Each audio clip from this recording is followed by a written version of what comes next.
Cet homme a été sauvé par son agresseur, nous offrant une belle leçon d'humanité. Regardez ces images surprenantes. D'abord dépouillé, puis laissé pour mort, cet homme va être sauvé par son agresseur, alors que personne ne semblait se soucier de son sort. Il le pousse du genou pour voir si le monsieur dort.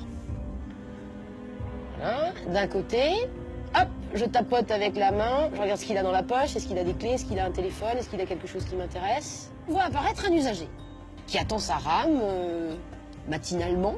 Et là, l'usager l'a vu. Et il tombe. Regardez l'attitude de l'usager. Demi-tour toute. Et là, je m'en vais. Et j'ai toujours les mains dans les poches.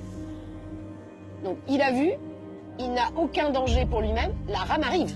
C'est l'auteur du vol qui, lui, va venir porter assistance. Voilà le voleur. Le voleur, lui, arrive en courant. Et voilà l'usager qui a bien vu que la personne est tombée, qui a toujours les mains dans les poches, qui ne s'est approché de rien, qui ne s'approche pas de l'individu, et qui va même tenter de monter dans la rame, alors que le voleur, lui, se précipite pour lui porter secours. Et il va lui tendre la main, il va l'aider à remonter. Alors finalement, qui est le plus humain?